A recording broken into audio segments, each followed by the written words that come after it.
Hey guys, it's Anya and I'm here to chat through my most anticipated releases of 2021. Now, with how busy I've been over the last few years with uni and how big my TBR got at one point, and the fact that I've been trying to get that down a bit, I haven't been that up to date when it comes to new releases. So this is the first time in a while that I've properly been able to look forward to book releases other than just the big sequels that are coming out.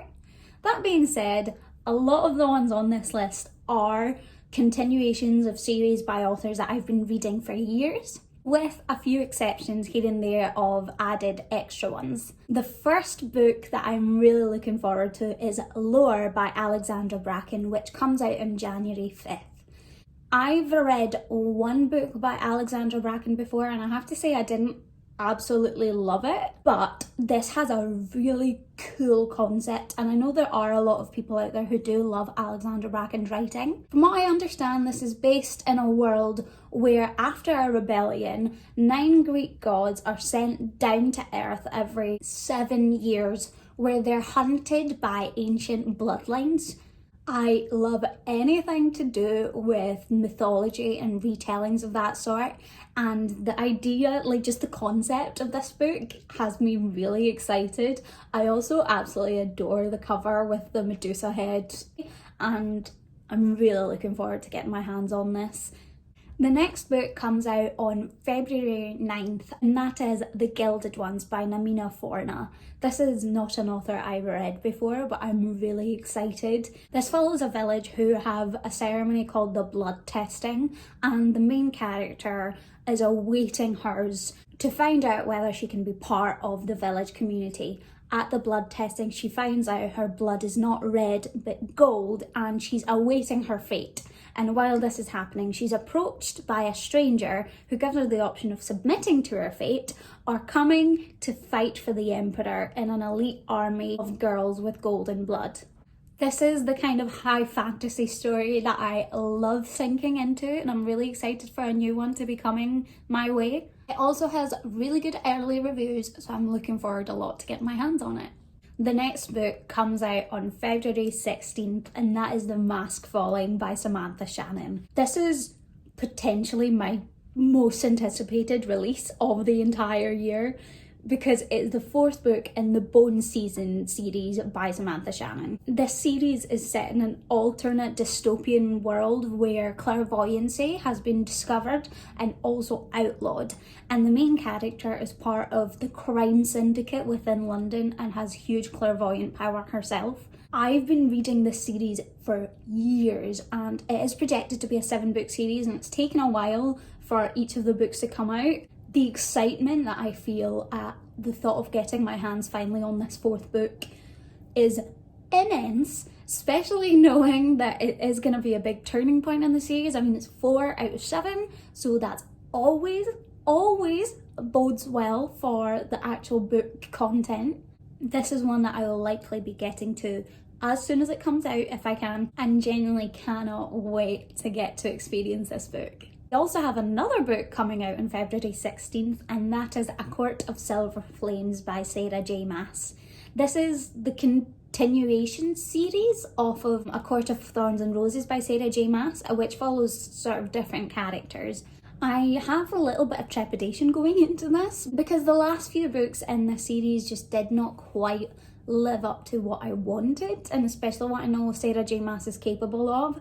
However, I am so deeply emotionally invested in the fae worlds that Sarah J. Maas has created that I will absolutely be picking this up. I don't really have as high hopes for it as, for instance, the Throne of Glass series, which is one of my favourite series of all time, but I do still think that it will be worth picking up, and I look forward to the fun that Sarah J. Maas always brings, regardless of, even when Sarah J. Maas's books don't provide the incredibleness that I know they can, they're still a lot of fun and still worth the read. So I will be getting this, because unless it at some point gets really, really bad, I cannot let Sarah J. Maas's fae series go. I will cling on to them for as long as they're being published. In a similar vein, we have the next publication on March the 2nd, which is Chain of Iron by Cassandra Clare. This is the second book of the Last Hours trilogy by Cassandra Clare, which is a follow-up off of the Infernal Devices. It is unsurprising, I'm sure, that this is on my list because I've been reading Cassandra Clare for years, because her books are just so incredibly addicting. She keeps finding new ways to inflict pain on her characters and also on me emotionally, because we just want people to be in love, and she finds reasons for why they can't be together. This is also a retelling of Great Expectations by Charles Dickens, and like I said, I do love a retelling. I love seeing how things come about and are changed and adapted. Really enjoyed the first book of the series, so I'm excited to get to the second. Next release is on March 30th, and that is A Rule of Wolves by Leigh Bardugo. This is the second book to the Nikolai duology, which is set in the Grishaverse. Leigh Bardugo is also an absolutely phenomenal author. The Grishaverse is such a cool concept, despite the fact that a lot of her books are actually very hit or miss. She's got the Grisha trilogy, which I don't love that much. The Six of Crows duology, which is one of my absolute favourites ever. And then the first book of the Nikolai duology was just about alright. You do have to read at least the Grisha trilogy to understand the Nikolai duology. This is another one that I'm a little bit wary about, but either way, I'm just really looking forward to getting back into the world that Leigh Bardugo has crafted. The next book comes out on April 20th, and that is Witches Steeped in Gold by Ciaran Smart.